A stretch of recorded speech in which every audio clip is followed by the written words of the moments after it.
Taxation is theft. Please, at least leave us alone in our living room. My job is to find the truth. Double the taxes. I'm a human being. God damn it.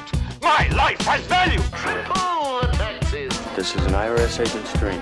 If you think that the Capitol will ever treat us fairly, you are lying to yourself. Beautiful, lovely taxes. Sorry, but I don't do taxes. Did you see the memo about this? The government is a greedy piglet. Just leave us alone. Do you know what Ralph just said? The roads. You boys like Mexico? I'm as bad as hell, and I'm not gonna take this anymore. Welcome back. Taxation is theft. I feel like I need to say that an extra time today. Michael, welcome. How's it going? What's going on, Dan? How are you today, brother? Doing pretty good. That's an awesome shirt you got there. Thank you very much. Says something very important that everybody needs to hear. Absolutely. I want to ask because I mean, I get asked this question all the time, like, especially when I'm wearing my big yellow hat around. Do people stop you? What do they say? Do they agree? Do they disagree? What happens? How does that? I want to ask you that conversation. Do you wear this shirt out anywhere?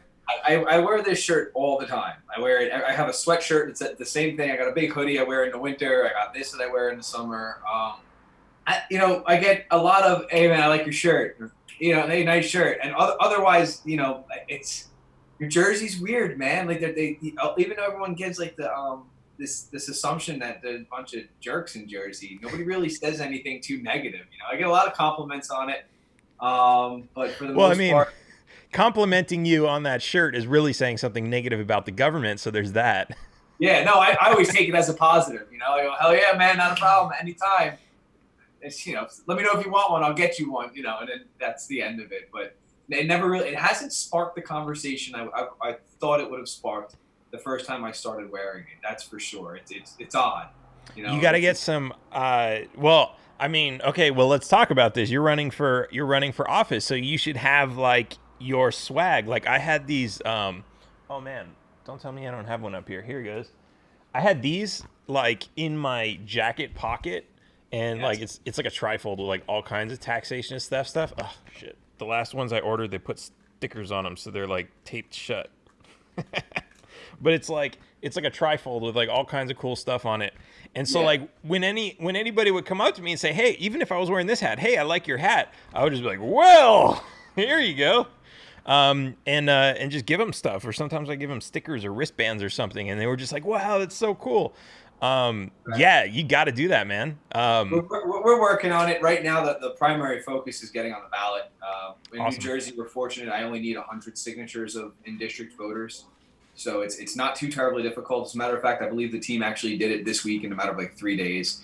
Awesome. It wasn't too hard. Yeah, we went to a couple of rallies. A couple people hit up their friends. I'm real lucky. I've spent the last 2 years building my team since my last run in 2018. And I've got about 12 really strong people who are willing to put in some hours and effort for me. So I'm hoping to have literature and things like that to carry around with me everywhere very soon. Once we're officially on the ballot, then the team's going to transition to focusing on that and then door knocking.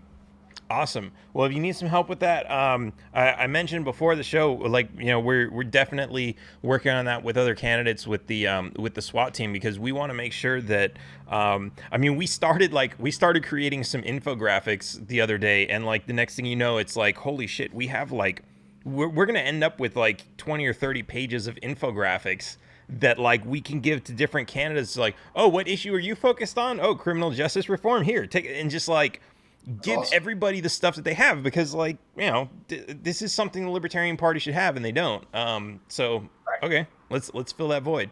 So what got you interested in wanting to run in the first place? So in 2016, I guess a lot of people got ignited and inspired because of everything that would happen with Trump and with Hillary and all of the nine. So I went, it was May, and it was right after Trump said he's going to grab her and I threw my hands up in the air. I was like, I'm done with the Republicans. At that point, I was still a holdout from Ron Paul and the Republicans. I was still trying to hope for another Ron Paul-esque. The only candidate that year that I had heard talk about the national debt was John Kasich. So funny little story. I'm sitting. I had what I thought were chest pains, and it turns out it was more of a muscle spasm in my back that was just bothering my chest. It was weird, maybe like a nerve thing right up in my neck here. And but I'm in the hospital. And I'm sitting there in a hospital bed, and I see the national clock come up on TV on one of them, those local news channels, and it's John Kasich talking. I'm like, all right, cool. I'll follow this guy. Then he plummets. Trump does his thing. I was like, I don't know what to do. I can't vote for Trump. I just can't do it. I'm not voting for this man. It's not going to happen. What's going on with the Libertarian Party? I got to look them up. What are they doing? And then you had Gary Johnson. I was like, oh, all right, Gary Johnson ran in 2012. He's not bad. He's okay. And there was Bill Wells. Like, why did he do this Bill Wells guy? And I was like, all right, whatever. So I followed it. And that a few days after the convention, I went on to the New Jersey Libertarian Party website. I found that. Became a member, went onto the national site, became a member. At 1 o'clock in the morning, the New Jersey State Chair sends me an email. Me and him had a conversation, an email for an hour and a half. And right there in that moment, I was like, I'm getting involved. This guy cares. Nice. The guys that are involved locally actually care. Dude's having a conversation with me at 1:30 in the morning.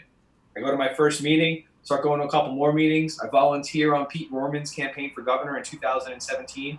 And in 2018, I said, you know what, guys? I want to run for Congress.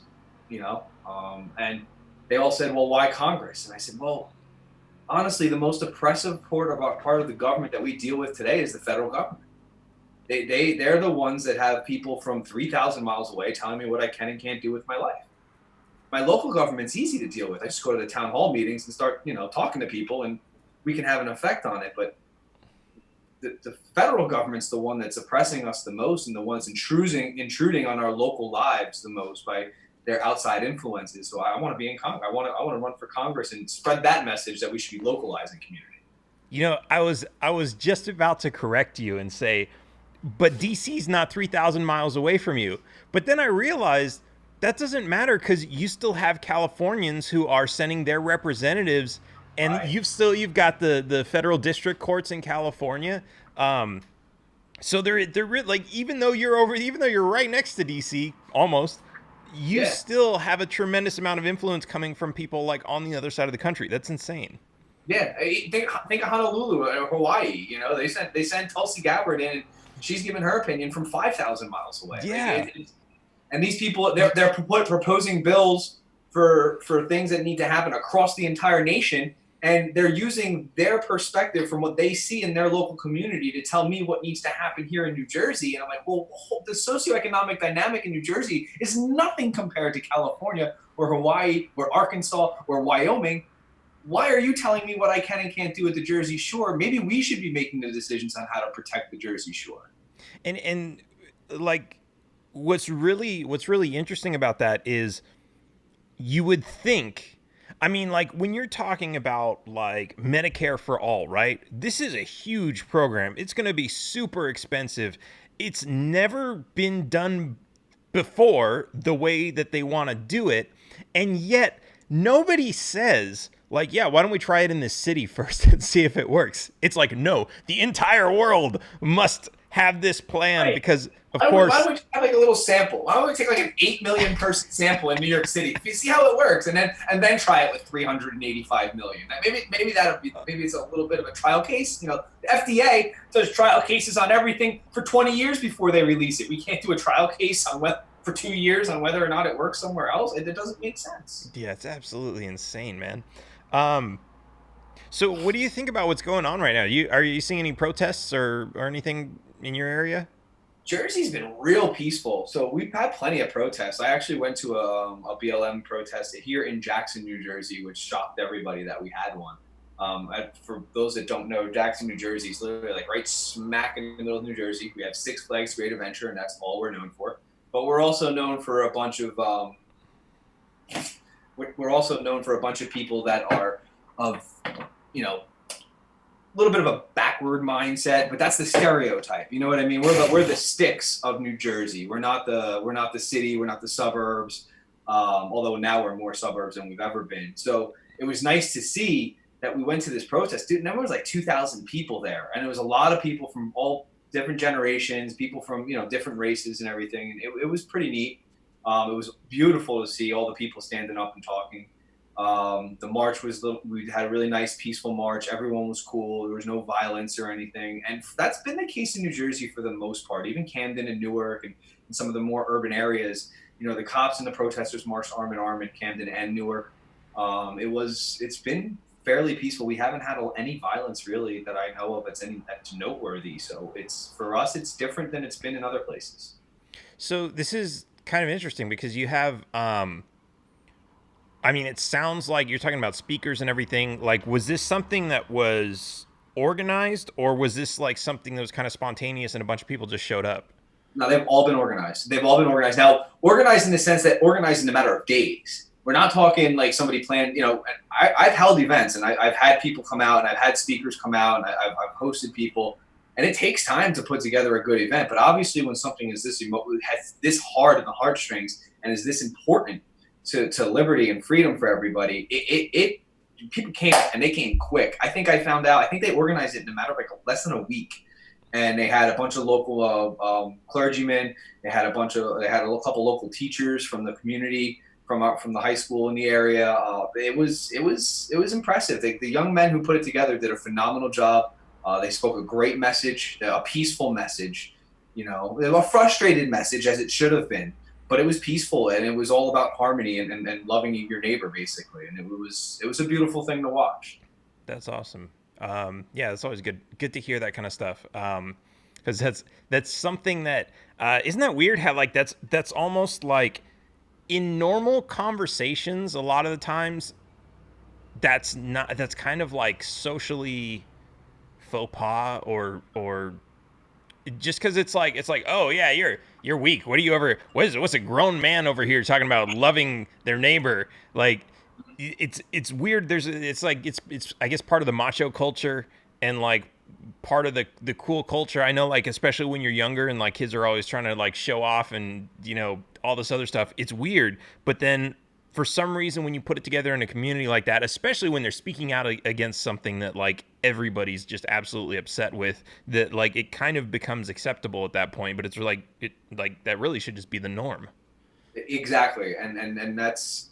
I try so hard to tell people like that is basically the core tenet of libertarianism, and they miss out on it because of all the outside static and the outside influence that tells them otherwise. I'm like, now you really don't understand. Like, everybody I know that's involved, we just want to love our neighbors and get along. That's all we want to do, and I just don't want anybody else to harass the hell out of me. Awesome.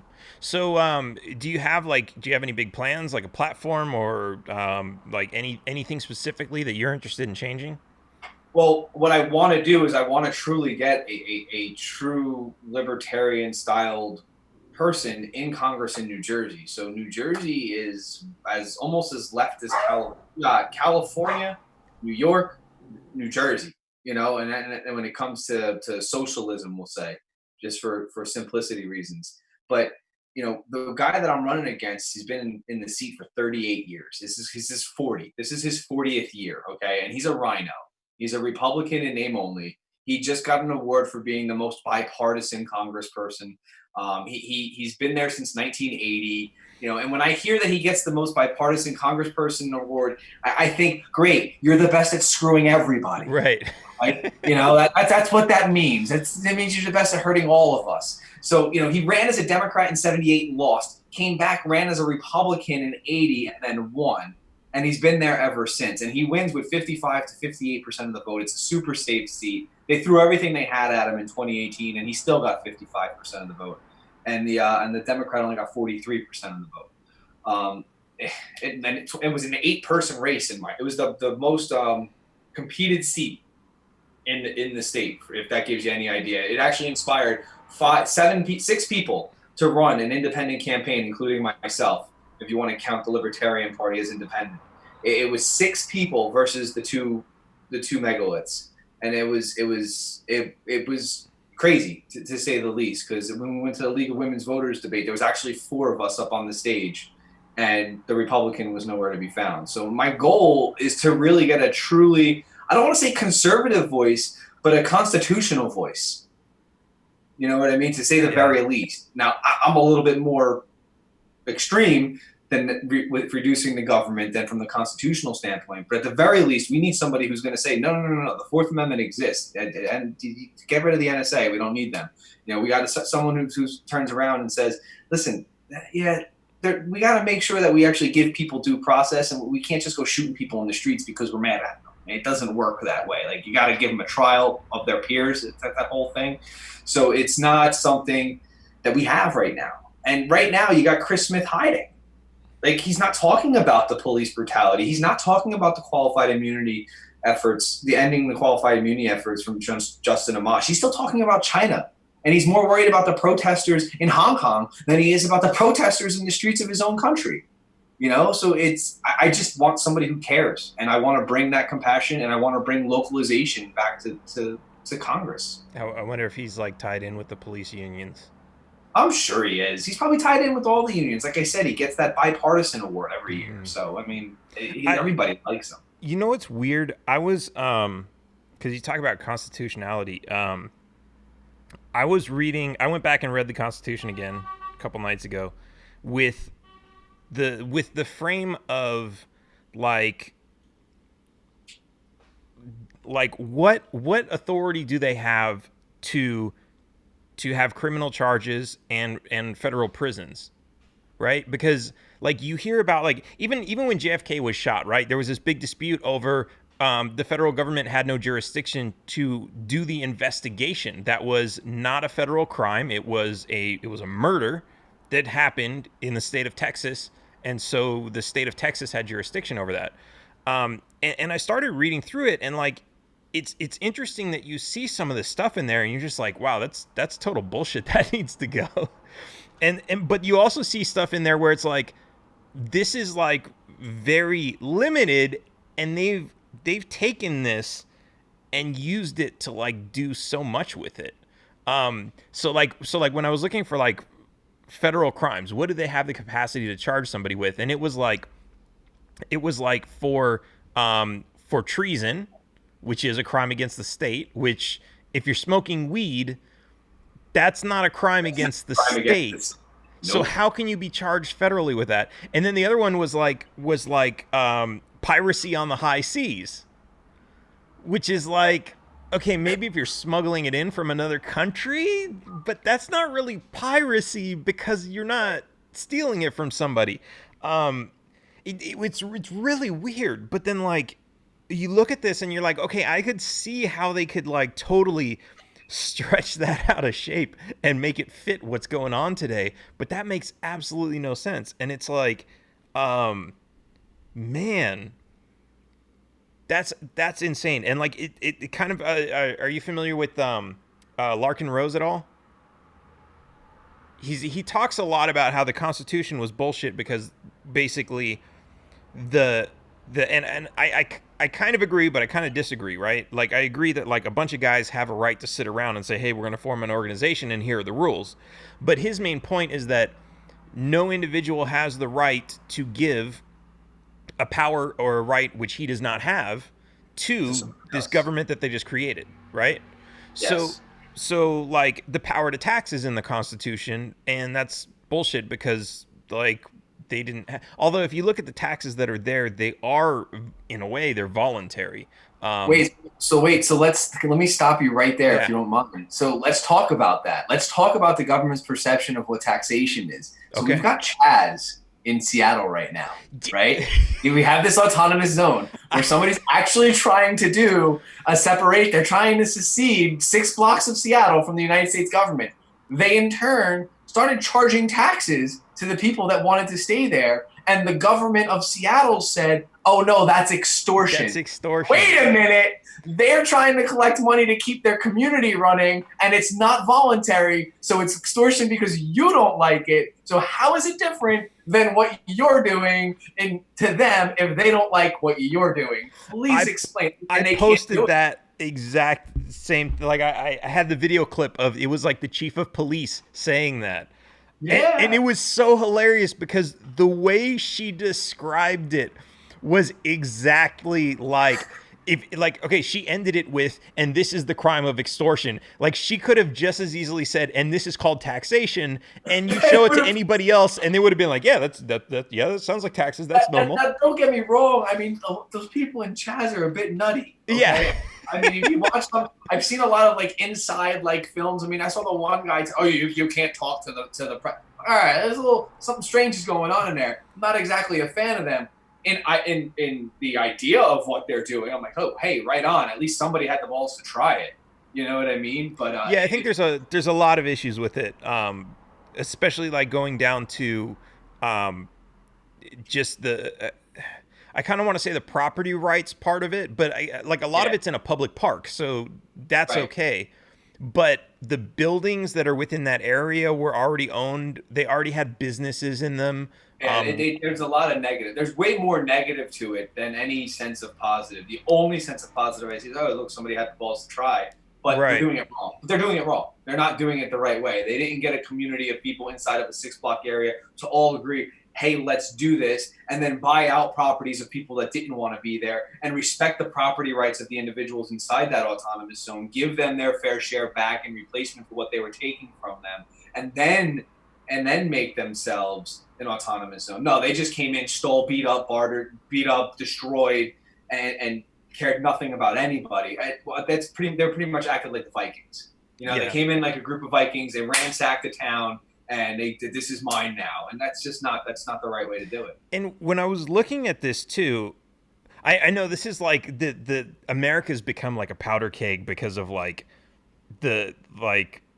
first of all, coronavirus, everybody's like, stay home, don't go to work. And it's like, oh, like normally people would be like, hey, you want to go to the protest? No, I got to work, man. Like, so now everybody's off of work. More people are going to this. But what's really interesting is like, I saw it looked like in Chaz, I'm sure it's not everybody, but it looked like a majority were like college students who are kind of that age where it's like, yeah, I could hang out in a park all day. Like, I don't have anything better to do. But it's also interesting that like their purpose, and this is like where the whole thing kind of falls apart, is that like, okay, here's one. They said emergency aid, right? They said like they blocked off some of the streets. I guess the city outside blocked off the streets to prevent cars from going in. But they said they're going to allow emergency vehicles in, like ambulances. Well, is that something that like the people in Chaz didn't think of? Like, yeah, we can provide everything for ourselves, but oh shit, if somebody gets shot, we're gonna have to get them to a hospital, and there's no hospital in Chaz. There's no doctors in Chaz. It wasn't thought out. It was completely knee-jerk. I mean, did you see the one video? I'm sorry we went off on this Chaz tangent, but did you see the one video of the guy who got jumped and had his laptop stolen and stuff stolen out of his car, and he was yelling and screaming at everyone, like, get away from me, I just had my stuff stolen, and you guys all just sat around and watched it happen. And it was like, all right, well, you guys didn't organize anything. You didn't do this with a plan. Like, what did you expect? Like, there's no laws about property rights. There's none of that. It's all. And like, I think part of like, because let's say for example, okay, let's say this is the ideal libertarian society because there's no government, right? There's a certain aspect that I think a lot of libertarians miss, that we can't just jump to that anyways because we're already conditioned to live a certain way. And so like first of all, well, one thing that's really dumb about Chaz is one guy said he had his laptop and everything stolen out of his tent. And it's like, okay, you can't lock the door on your tent, right? It's like even when you live at home, you lock the door when you leave, and it's not because of the police. Like, you're not worried about the police kicking your door. You're worried about them kicking your door down and shooting your dog, but you're not worried about the police breaking in and stealing your laptop. When I go to the mall, if I have something in the car that I don't want people to know is in the car, I put it hide it so they can't see it, because you know somebody's going to try and take it, because that happens. That's a reality. Right, but then there's also the conditioning of we're conditioned when there is a problem. Like if so this guy, you said like he actually saw them taking the stuff, and what was his response to yell at everybody else for not doing so? Why didn't he do something himself? Why was he got jumped? Oh, so that's even worse. Yeah, everybody just watched it happen though, and that's what he was really upset about. He was like, you all just watched it, and nobody even tried to help. I was like, well, that's mad. But that goes right back to your same thing. It's that same conditioning though. they're all conditioned to not help because somebody else is supposed to help. The centralized government is supposed to come and help. What are we going to call the police? What are we going to do? Who do we call? Who does what? Yeah. No, if we were conditioned to know that no, somebody else has to step in at this point, then that would have happened. But you're right; they're not conditioned that way because we've been raised in. We don't teach self-defense. They're all unarmed because Seattle's a gun-free zone or something, right? Right. I mean, I figure it's kind of it's progressive, so it's got to be a gun-free zone. There's like all these problems that like and like this is interesting when it comes to, you know, the magic button of if you could press the button and make all government go away today, would you do it? Like this is why I kind of say like that's a trick question, because if you get rid of all the government right now, you're not getting rid of all of its history of conditioning that we all still carry with us. And so you're basically going to, or even Social Security, right? Like there are people today that if you got rid of government, they depend on Social Security. And yeah, that's a whole screwed up system and we need to get people off of it and out of it. But that's where they are now. And so if you take that away from people, they're just going to be like, oh shit, what do I do now? They're going to be stuck. So there is like, it's like a giant ball of knots and you can't just pull the strings out. You got to like strategically untie everything, I think. I always talk about it's the onion. There's so many layers to the onion, and they're also kind of codependent on one another for the actual existence of the onion. And if you get down and you can strip it all apart, it's great, right? Everything works out. It looks beautiful. You make one of them cute, cool little blooming onions, right? Whatever it may be. You turn it into whatever you want then once you start peeling all the layers away. But at the end of the day, and that's the other problem, though. Because if we start talking about one topic at a time, Dan, everything else is so codependent because of all of those knots that you said, that even if I do pull away that one thing, well, then it's going to fail completely because all of these other things were dependent on that one thing, or that one thing is so dependent on all these other things. It's like when we talk about open border immigration. Well, you can't have open border immigration if you still have the welfare state. Well, you can't have the welfare state if you don't have a private structure of organizations and charities to take care of people. Right. So it's just a tidal wave of stuff. And that's why sometimes when I say I would hit the button because I think we would be able to put it together faster than we could slowly pull it apart. Right. Well, it'll be interesting to see what happens in Chaz, because you might have people that are like, okay, this isn't working. We're going to have to come up with some rules. And then, you know, you have a bunch of people who basically have no understanding of history, right, that are they're going to try to come up with some rules on how to come up with some law enforcement system. And to their credit, that might be interesting, because I think it's always like when you're, and like I'm like from a software engineer perspective, right? When you want to create something new, if you have no frame of reference of anything else, you will come up with something completely new, versus if you have a frame of reference of something else that's already been, you're just going to create the same old thing. So maybe this is an interesting experiment that you know, we'll see something new and interesting come out of it. I'm sure it's not going to be a perfect, you know, they're not going to nail the perfect system on the first try, but I think it'll be interesting. It's gonna be interesting, and it's interesting to see if they start to succeed, what the government then does. Yeah, because then you can see, I could see if they're just floundering and it's nonsense and they wait for it to fizzle out, that's one thing. But if they start succeeding and actually organizing, that's when you're going to start to see whether or not the government is actually okay with competition. Right.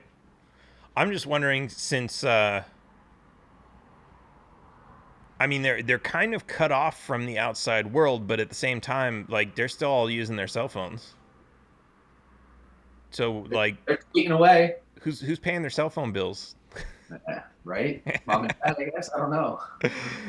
It would be interesting to talk to somebody down there. I know a couple guys who have went, so maybe I don't know if you know Rod Weber.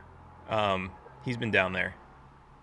He's the guy that you remember the $150,000 banana on the wall with the duct tape? Yeah. He's the guy that after they took that down, some guy took it down and ate it, and they were like, "Oh, that's okay. He ate a $150,000 piece of art, but it's okay because that in itself was art." So So Rod Webber goes down there with lipstick and he writes red lipstick. He writes Epstein didn't kill himself on the wall. Oh, I saw that, and then they cleaned it up pretty damn quick. Yeah, and and he got kicked out for that. Actually, I think they kicked him out and then they decided to arrest him afterwards or something. But he was like, it's art. He's like, they've already said it's okay for like people to come here and do art. That was really interesting, and he had a case on that in Florida, and I think it was dismissed. It should be, because the guy stole the art, and it was art. If I wrote on the wall, then me writing on the wall is art. This was really interesting. When the police were arresting him, he's like, what are you arresting me for? Or what are you harassing me for? I don't know if they arrested him or not, but he's like, and they're like, because you're destroying the wall at this point, right? Just a wall. You're destroying the property. And he was like, no, I'm creating art. And I was like, that's a really like, that's a philosophical zinger right there.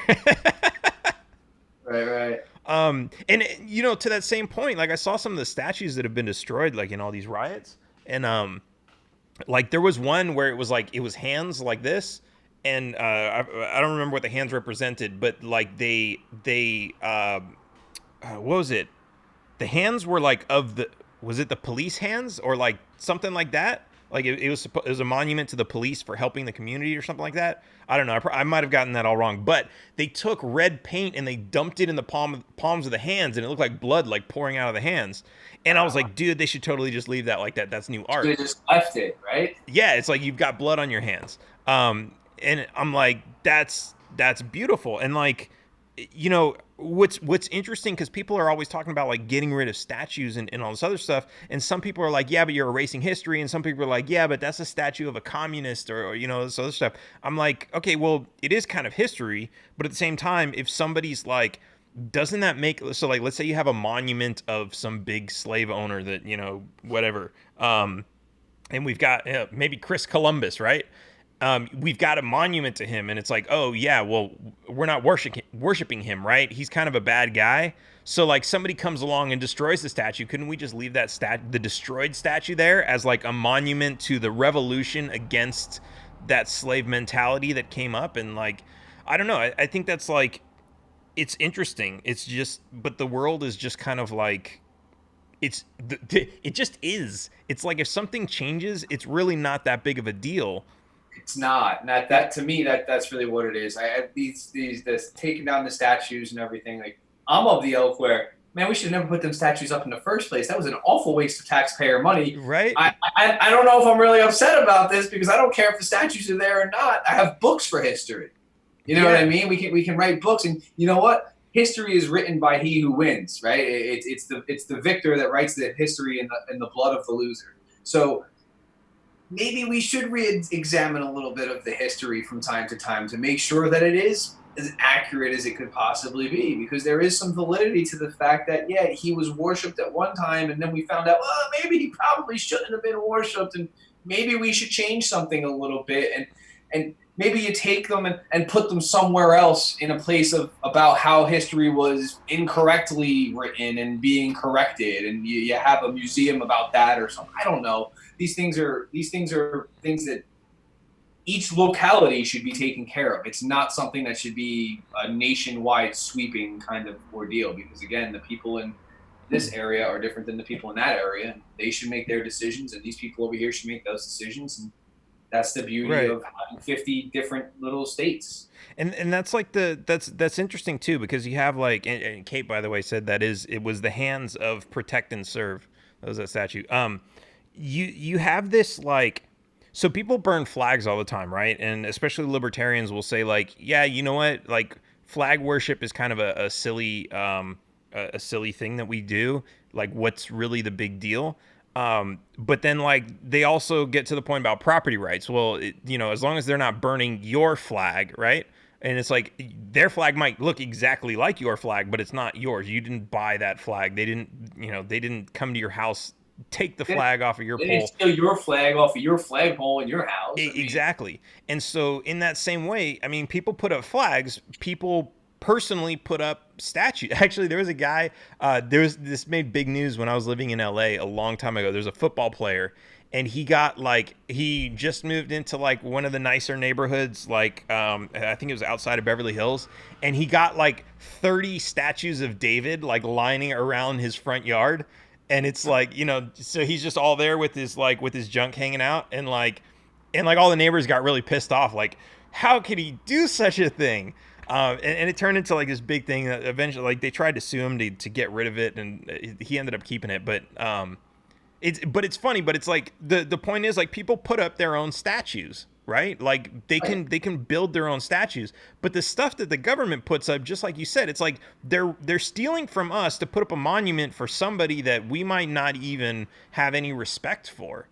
The government doesn't have money, and the government shouldn't have the ability to make these decisions on behalf of everybody. It's just not, it doesn't make sense. There's no logic behind why this one group of little people that won the popularity contest can take everybody's money and spend it on this little project, and half the people could care less that it exists. I go, it just doesn't, it's not, it's illogical. It's just a mess. It's a complete mess.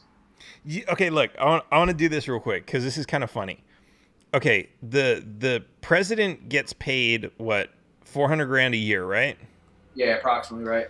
Okay, so if you divide that by 320, let's do, I think it's 350 now.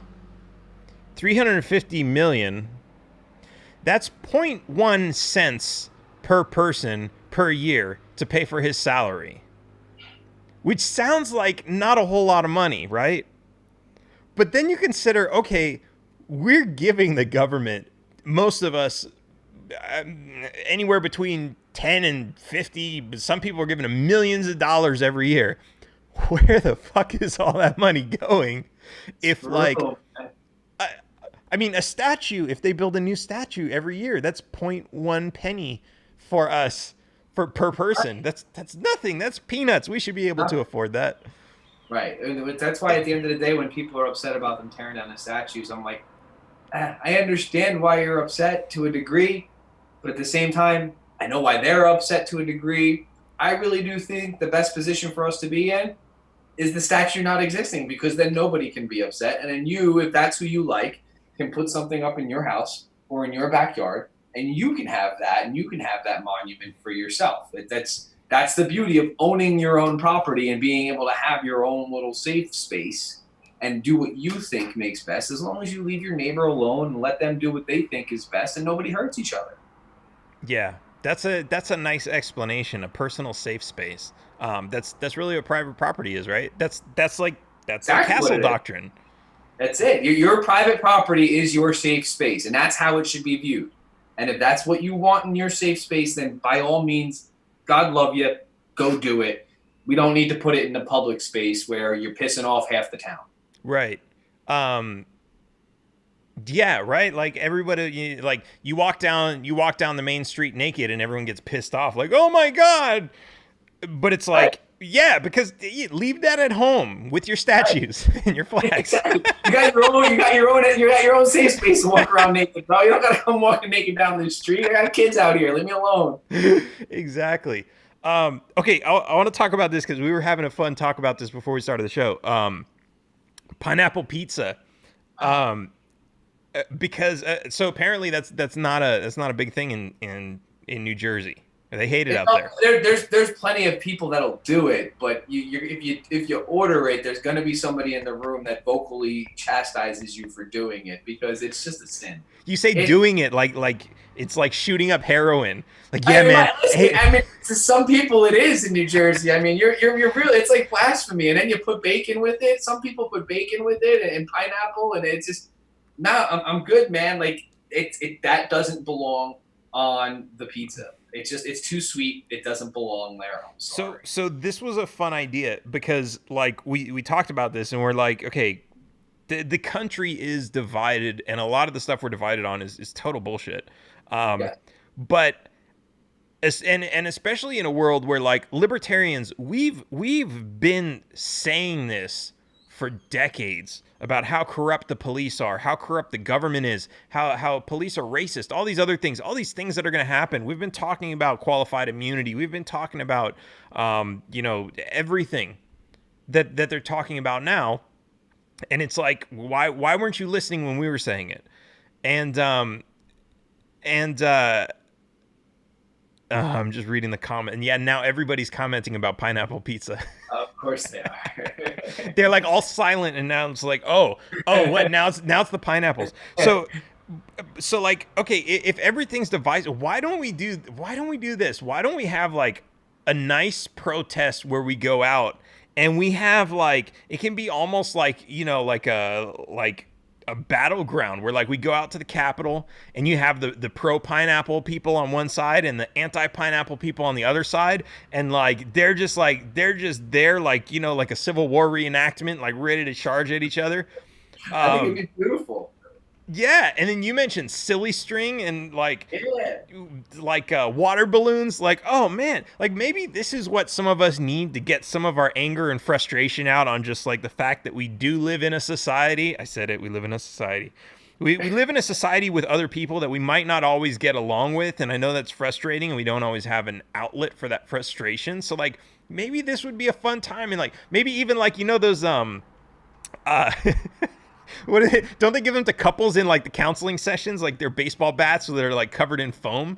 Just let people like fight it out with that kind of stuff. Listen, we can let them fight it out. You can have water grenades. You could have silly string bombs. You can have all kinds of fun stuff that would be silly. And you can even have one group come in and pretend to be a mock police breaking it up with water balloons and stuff like that. It would really send home the message about how ridiculous some of the protests are, because right. I mean, let's be real, some of them are well justified. I mean, I get it. There's a lot of things that need to be protested, but there's a lot of contention that's just silly over some very small things. And like, it would be awesome if one group showed up, begging the legislator for laws against pineapple on pizza, and then the pro pineapple people come in as a counter protest, and it just gets out of hand. And it would be a lot of fun to demonstrate and just to do that little bit of a Vermin Supreme style parody of the political process. We can even get him involved. I'm sure he'd love to hang out. Yeah, he'd be like the what do you call it? Like the ringleader or something. But I'm like, as we're talking about this, like, it also sounds really interesting because like, so I've always had this idea that like on 4th of July, instead of like going to the lake and cooking hot dogs and stuff, we should all go to like, wherever it is, like maybe we set up like a facade of a state house and we all throw Molotov cocktails at it as like, like a sentiment of like, no, we fought for freedom on this day against tyrants, and to like, to get us back in the mentality of like, when people come to take our rights away, we need to be able to resist and fight. I mean, like, imagine if somebody comes and puts a knife in your face. There's two ways you could be taught. One way is take everything, I'll call the police and they'll file a report, or it's only a knife, I think I can take him, I'm going to fight for my life. Right. Those are the two mentalities. And when the government is, it's because you're going to call the police, right? When the government is the one coming after you, what are you going to call the government? Like, no, that is not, that option is off the table. So you need to fight to defend yourself. And if we don't know how to do that, and like, I mean, that's not something they teach you in school. Like, they don't teach you, they teach you like peaceful protest, which is like okay to a degree, but it's like what happens when you're not being heard, and people get frustrated and they don't know. So they go and they burn down all these buildings, which is not an effect, especially those buildings didn't oppress you. It's counterproductive. They're not striking at the root. They're just striking out in anger. Right. And it's sad to see, because you know why they're doing it. You understand why. So, listen, are there opportunists in the crowd taking advantage of the opportunity to do, get over on the man for themselves, by stealing stuff that they've never had? I'm sure I get that, but there are people that are actively engaging in that they're doing it out of pain and out of suffrage, and they want to make sure that somebody hears them. Even Dr. King at the end of his life in 67, 67, I think, So at the end of his life, he gave a speech where he said, "You know what? I don't condone the violence, but I understand where it's coming from. And when you've been silenced for so long and nobody's listening, you have." I'm paraphrasing terribly, by the way. It's understandable how we could get to this point where there are riots, and now it's their only chance to be heard. And that's really it's what it is. I don't want people stealing stuff out of the local Target or burning down the mom and pop shop down the street. Nobody wants that. Nobody wants to see that. And that's not something we should expect people to be doing. And we shouldn't, it's not okay for people to be doing that. But you can be against people doing that, but then be empathetic to the cause of why they did that and what drove them to that place. Right. See, what happens is people are like, well, they should be punished. They should be punished. They should be punished. Okay, cool. If we catch one of the arsons, we'll punish that arsonist, right? But let's not stop there, because so many people want to stop there. All they want to do is stop at arresting the people who are doing the damage and causing the property damage. And then they don't want to reflect on, all right, what led us to this place? What got us to the point of them feeling that was the only way to be heard? You know what I mean? And that's where criminal justice reform comes into play. That's where ending the drug war comes into play. That's where making sure that we're not throwing people in a jail cell when they have an addiction because they have other underlying issues going on around their lives, preventing them to get away from that addiction because they don't have the love and the compassion and the positive vibes coming through in their lives. That's where we've got to end qualified immunity. So you can't have people who might be racist be put in a position of power that allows them to express their racism by utilizing power against other people. If you strike at the core of the system and you remove the center of power, then it doesn't matter. A racist is a nasty asshole that we can all go punch in the face later on down the road, and nobody's going to bother him. But if you give him a center of power, well, now we have a problem. Racism without power is just not. It's disgusting, but it doesn't hurt anybody. Racism with power, that's the problem. And then that's what people mean when they say systemic racism, because we have a system that enables people who are racist to play out and hurt other people based on their racist ideologies. And that's where the problem lies. There's always going to be a bigot.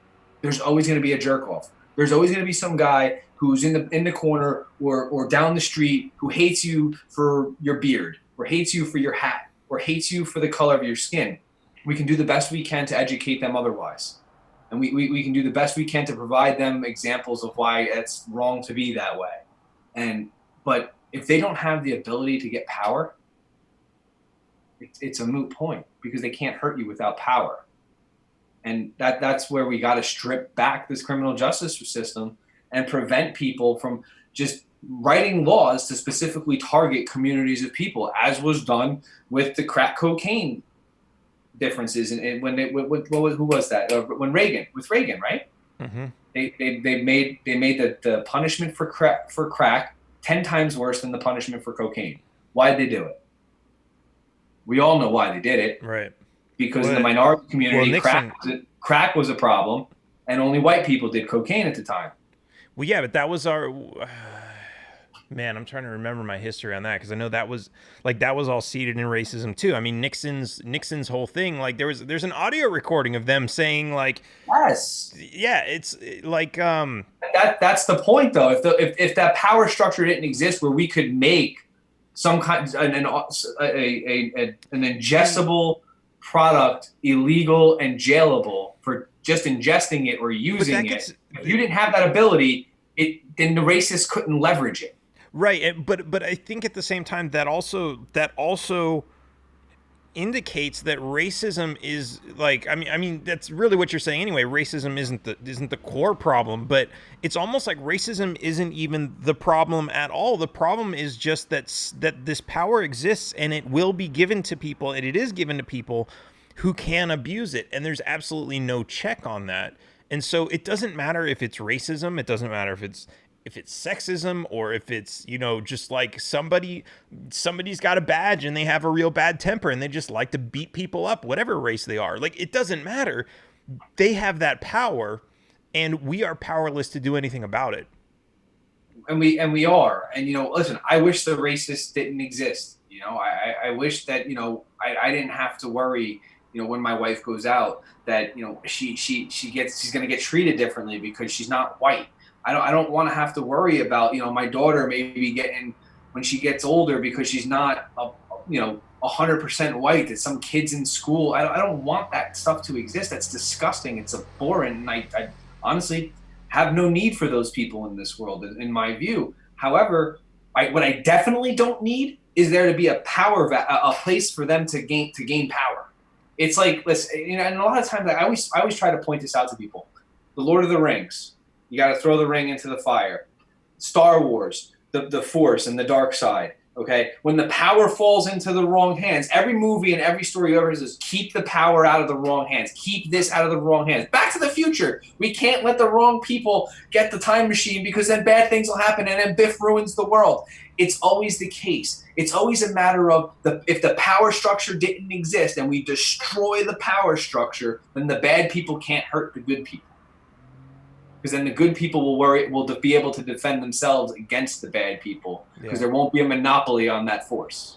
And I think what kind of adds insult to injury there is, as I like to say, taxes pay for killer cops. Like, we're forced to participate in that on the side that we don't agree with. Anytime we're forced to pay a tax, and that money goes towards the police, which ultimately goes towards their unions, which also goes to the city, which pays for their legal defense. It pays the court judges who uphold qualified immunity. It goes to all these things, and even though it's 0.01 pennies per year that we have to pay, we have no ability to say, I don't support that. I'm not going to give you my penny. And you're not going to be employed. They just tell you to vote. Yeah. They just tell you to vote. You're only vote with your dollars. Imagine if you could just say, yeah, we're not going to pay for that. We're not going to give you any money. Then they would have to change the way they act. So if we had a voluntary system of taxation, and we had voluntary and people, and they had to earn their money. One thing that Pete Rohrman, I'm gonna use him for an example. When he ran for governor, he called it how did he word it?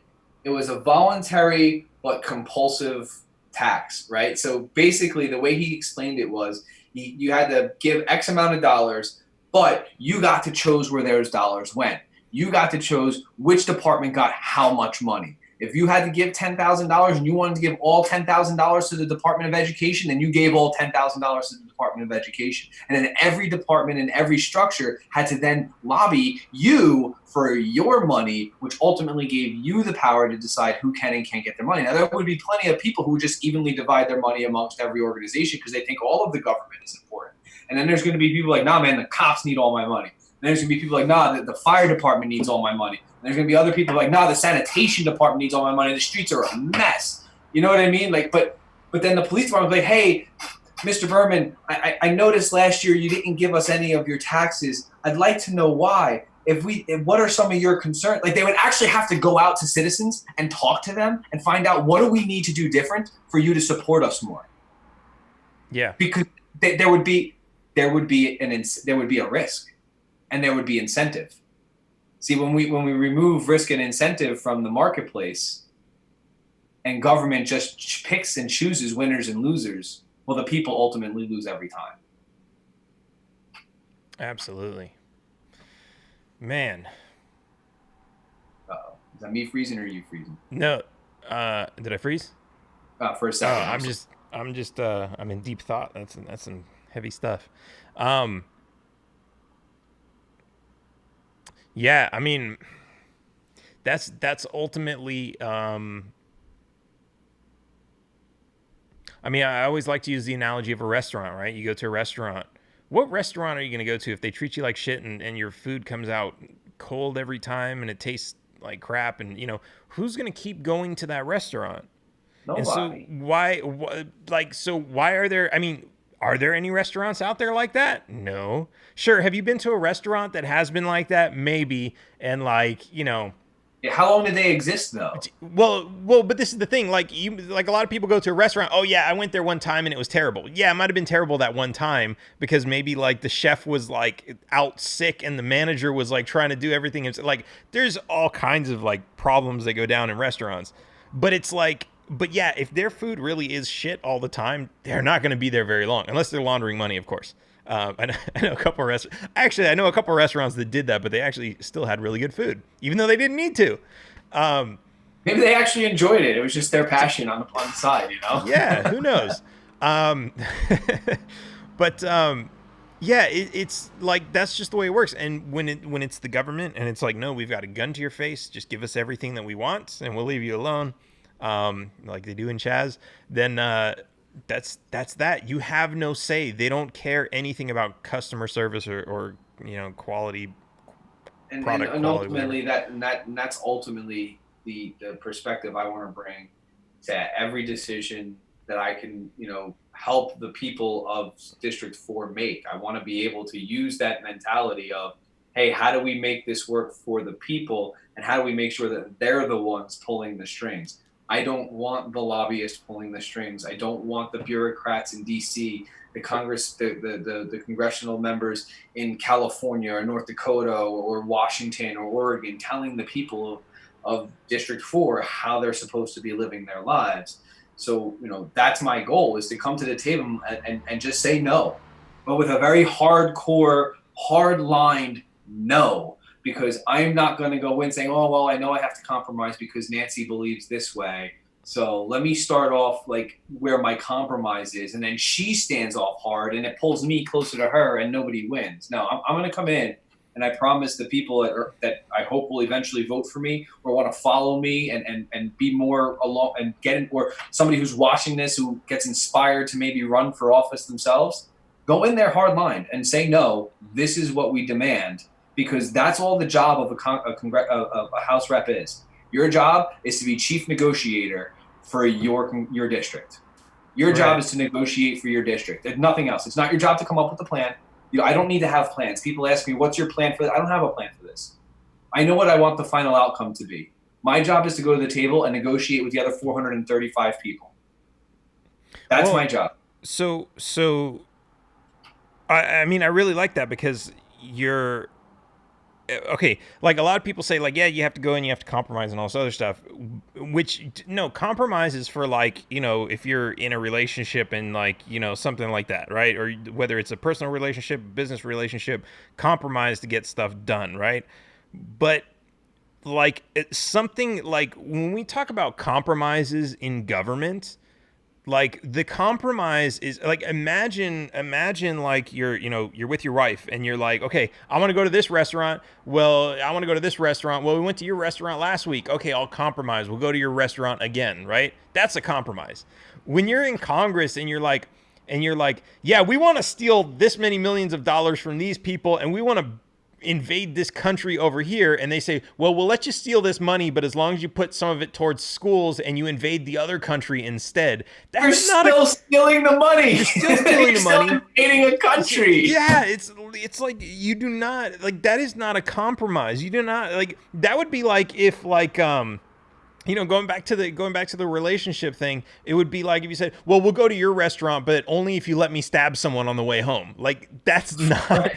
That's not how a compromise. The restaurant, but only if we skip out on the bill. Yeah, exactly. Like, because I can't afford that this week, so what we'll have to do is tax them by skipping out on the bill and just taking their food for free. Right. We have to understand that, like, and this is what the Constitution does, right? The Constitution defines the bounds, and like, even though I don't agree with all the powers that it has, Congress is way outside of that. The government is way outside of that. And so whenever they go outside of that, they are breaking the law. The Constitution is the law of the land. They are breaking the law. It's much worse than when you made that turn without using your blinker and they gave you $100 fine for it. It's much worse than that.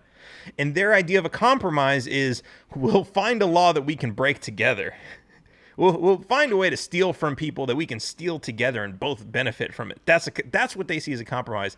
And that's absolute bullshit. That's not. It's garbage. It's pure garbage. It is what it is, and it's this. It's So I have people tell me, oh, well, if you win, you're eventually just going to become like the rest of them. I go, I have no incentive to be like the rest of them.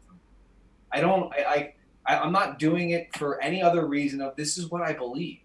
Like, I think people get that when they talk to me because they know it's like a true passion. It's not, this isn't fake. I'm authentic. This is me. It's just how I talk to my friends every day. Like this is normal. It's not, I don't care about anything other than making sure that people can live their lives. And as long as they're not hurting other people, do whatever the heck they feel they need to do to provide for themselves and their family and enjoy their lives. The pursuit of life, liberty, and happiness, right? Those three things. Well, if somebody is constantly saying, nope, can't go that way. Nope, can't go that way. Nope.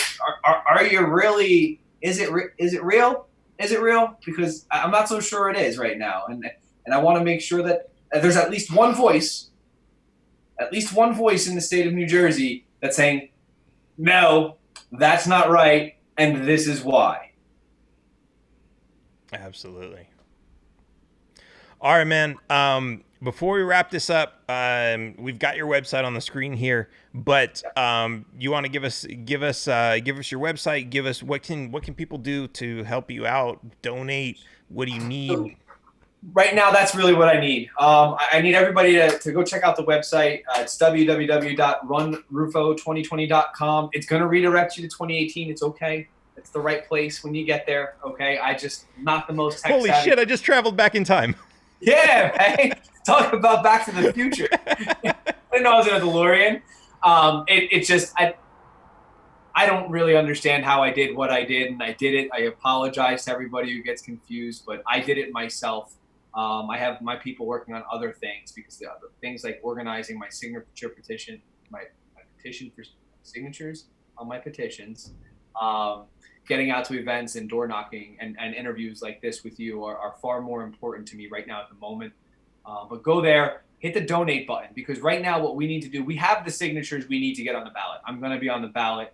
My goal right now with signatures is to turn in 3 times the amount needed to try and make a statement, to try and get the press coverage, to get people like, oh no, Mike's for real this time. He's not just doing it like he did in 2018. He's coming for blood, and he's got support now. And that's the message. So, but what I do need, and to be able to do that, is I need to be able to door knock. Okay. And in order to door knock and have an advantage in this race, I need to hit 100,000 doors.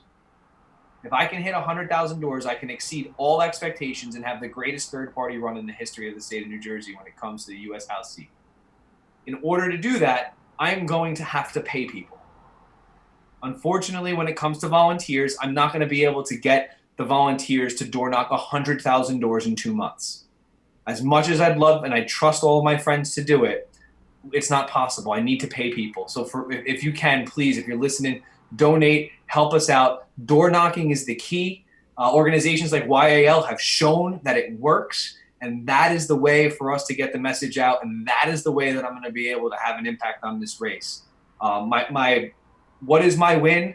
My win is 5%. 5% is more than any third-party candidate has ever gotten. But if we touch 100,000 doors, we might actually have a damn shot at this thing, because we only need maybe 100,000 votes. So if we could touch 100,000 doors and we talk to 50,000 people and they all tell one friend, we got the votes we need to win this race and throw the two-party system into a tizzy, because there's a libertarian in Congress now. We can talk about the things that he's doing.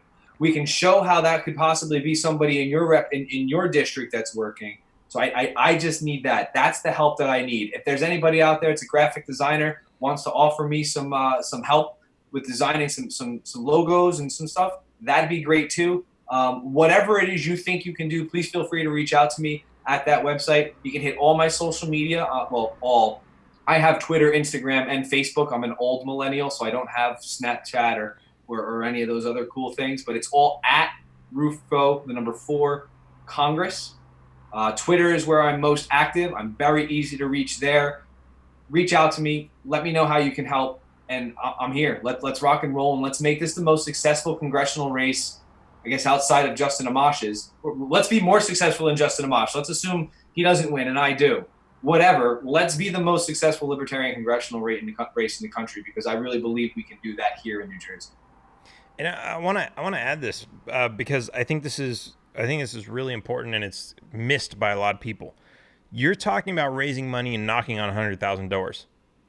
It doesn't matter if you win if you're knocking on 100,000 doors, because what's happening is, I mean, just like anybody watching this podcast, I know I reached a lot of people with my campaign. If you're watching right now, you might not have been a libertarian or an anarchist or an ANCAP or whatever you are. You might not have been that the first time you heard of me, but you are now. That's because I went knocking on your door virtually, right? And so, Arvin says it all the time. If we got rid of the government today, the culture that created that government is just going to create another one just like it. We need to change the culture. And that happens by knocking on doors, reaching people, and getting this message out. So I know there's a lot of naysayers out there. Libertarians don't win elections. Doesn't matter. Give the guys some money. Let's knock on some doors. Let's turn more people into libertarians, because in a few years, it all adds up. Yes, and it's all going to add up. And I really, again, this too is going to be phenomenal. And I appreciate you giving us the ability to have this platform. One of my other goals is to have more content available in the digital realm than either the Republican or the Democrat, because going into this Corona thing, if there's another surge, if public appearances aren't possible, well, naturally, I'm going to dominate the Google algorithms by having the most video content possible on my website. And when you Google 2020 congressional race in New Jersey CD district in New Jersey CD4, I'm going to be at the top of the list. I'm going to be at the top of the page because of things like this. So I really do appreciate you giving me the opportunity. Absolutely. To put this together. All right, Michael, it's been awesome. I'll see you guys next time. Taxation is theft. Taxation is theft. Thank you. Taxation is theft. Please, at least leave us alone in our living room. My job is to find the truth. Double the taxes. I'm a human being. God damn it. My life has value. Triple the taxes. This is an IRS agent's dream. If you think that the Capitol will ever treat us fairly, you are lying to yourself. Beautiful, lovely taxes. Sorry, but I don't do taxes. Did you see the memo about this? The government is a greedy piglet. Just leave us alone. Do you know what Ralph just said? The roads!